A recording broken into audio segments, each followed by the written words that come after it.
here and let it slide right out to that exit. And he has jumped into the top 5. That's Eckes that has jumped into the 3rd spot to bump his teammate back down to 6th here. Austin Wayne Self with a good run there too.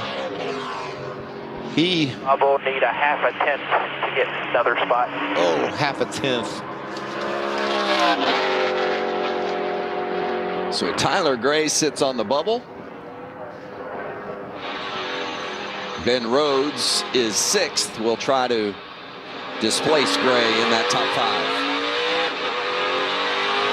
Time's ticking down as well. Session's about to come to an end. Final 30 seconds.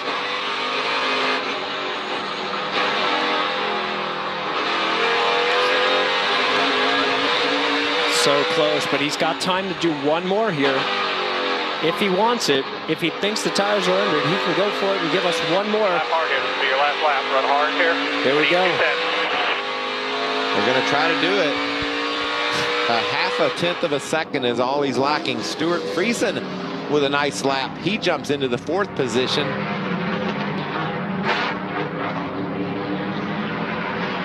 So remember, as you see the fastest in Group A at the top of your screen, Group B along the pylon on the left-hand side of your screen. The fastest from Group B, the 5 quickest, will join the 5 fastest from Group A.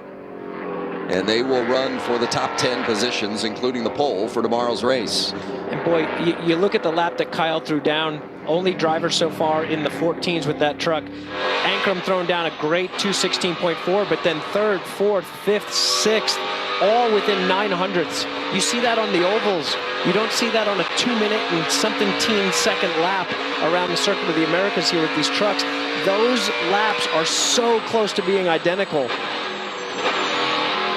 Riding with Ben Rhodes on his final lap. He knows too, Andy, whether it's working or not. You know, an experienced driver like Ben Rhodes, he's going to say, okay, I spun my tires, or it didn't turn through the center of 12, and he can abort.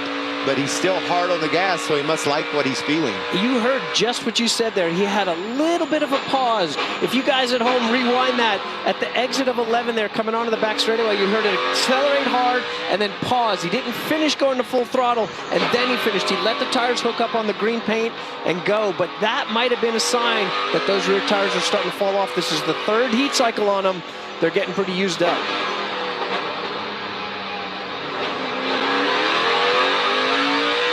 Approaching turn 16 for a triple right. Again, we're going to see him use this thing all the way out to the edge here. It won't be his typical exit line for the race. Session's over all the way to the line.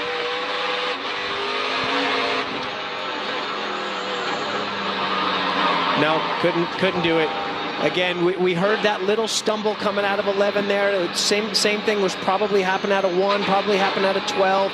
There's just not that much rear tire life. I mean, these Goodyear tires are great and they're strong, but I referred to a heat cycle. I don't know if I've addressed that too much. It's not just the amount of laps that are on the tire. It's how many times you heat it up and then cool it down, heat it up and cool it down again. The durometer gets harder and harder every time that you do that, and it's tricky to get that tire to grip as good as it did the first time. Fastest in qualifying so far, the 51 of Kyle Busch, but he's got to do it again. Run for the pole coming up from Cota.